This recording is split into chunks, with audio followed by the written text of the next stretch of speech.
Hey, welcome back to the program, the Frank Roche Show, Hot Topics. I have a hot take for you today about the Ryder Cup. I've been watching golf for a long time, been a big fan of the PGA Tour, the Ryder Cup, the President's Cup. But starting in the mid to late 1990s, it became obvious that there was a little bit of scam developing. Now, since 95, the Europeans have won 11 out of 15 Ryder Cups. The U.S. is 4-11. This isn't the U.S. versus Europe. This is the U.S. versus the U.S. And it has been for a very long time.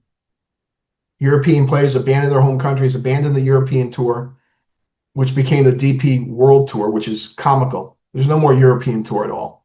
European Tour folded. It wasn't making money. All their best players left. The purses weren't big.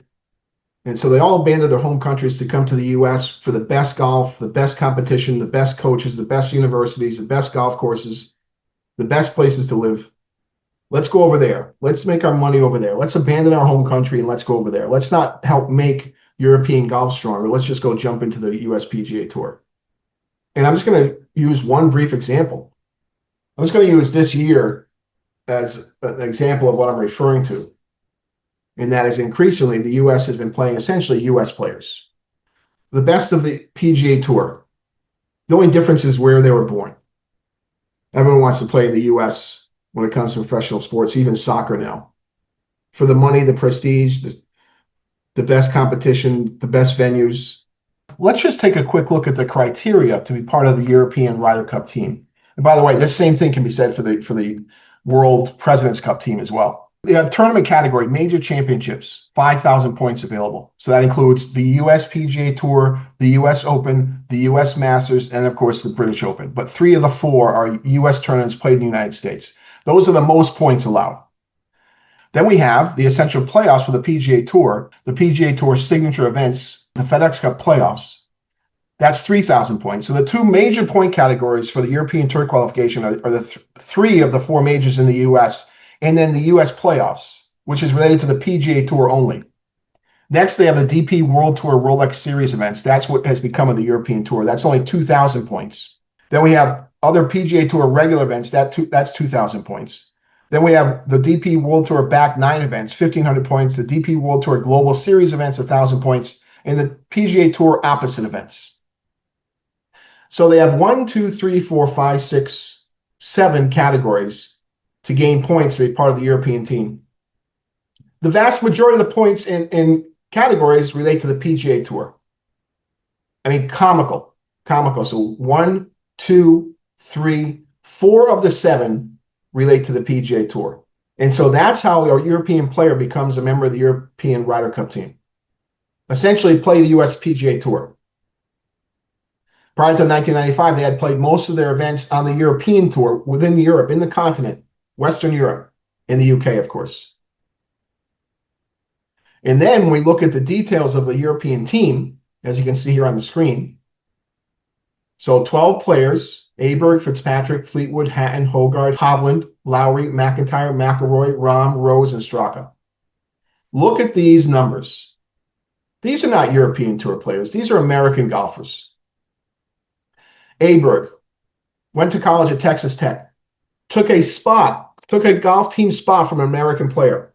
American colleges love to get those foreign players in for what they think is prestige and, of course, higher tuition rates and fees, even though I'm sure they come here on scholarship. Aberg, Texas Tech.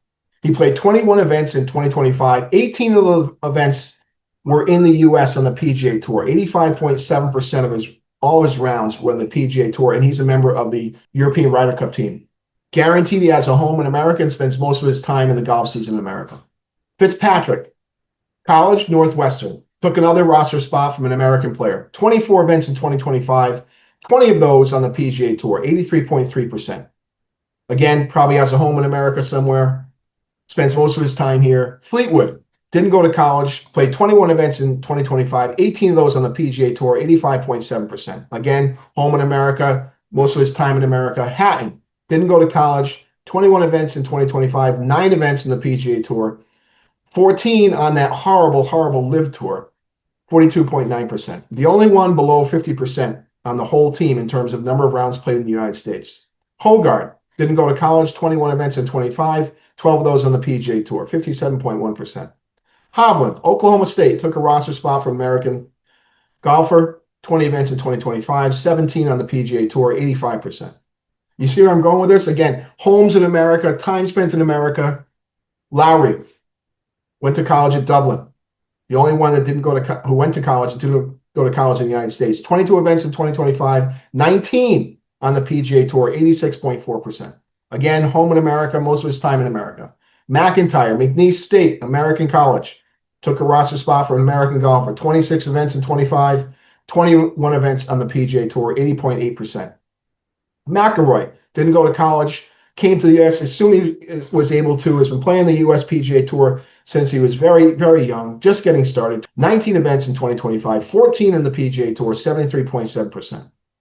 Rahm, Arizona State, took a roster spot from American golfer, 20 events in 25, 10 on the PGA Tour, 14 on the Live Tour, horrible, horrible tour, playing for the Saudi Arabians. 50% of his golf played in America. Rose, no college, came to America as soon as he could, playing on the PGA Tour since he was quite young. 19 events in 2025, 17 on the PGA Tour, 89.5%. Straka, Georgia State, took a roster spot for an American golfer, 22 events in 25, 20 events on the PGA Tour. 91% of his golf played on the PGA Tour. And these guys are on the European Ryder Cup team. And it really bugs the hell out of me. Good golfers all. But if we go and look at the majors since 1995, 31 Masters since 1995, Europeans have only won 12. PGA Championship, 31 events since 1995, Europeans have only won 9. U.S. Open, 31 events since 1995, Europeans only won 12. Bunch of good golfers, but this idea that somehow this is a European Ryder Cup team is a joke. And so it's been going on like this for some time. So I give them no credit. And I don't watch the Ryder Cup anymore because it's just farcical. I'll give them credit for one thing.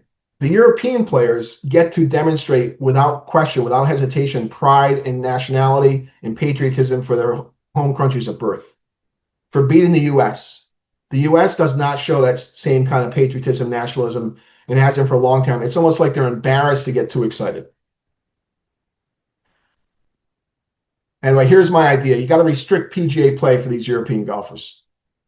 6 to 8 tournaments max. If you play more than 8 tournaments on the U.S. PGA Tour, you cannot qualify for the European Ryder Cup team. That's what I'm arguing. 6 to 8 tournaments max. If you play more than 8 tournaments on the U.S. Tour, you cannot play on the Ryder Cup team for the Europeans. Period. And by the way, this same crap applies for the President Cup as well. Most of the World President Cup players in the President Cup team next year will be American golfers in terms of where they went to college, where they play most of the golf on the tour. And so they come over here, they get to play against the best courses, the best setups, the best coaches, the best facilities. It's America against America in the Ryder Cup. And America won. All right. That's all I got for you right now. Always try to buy American.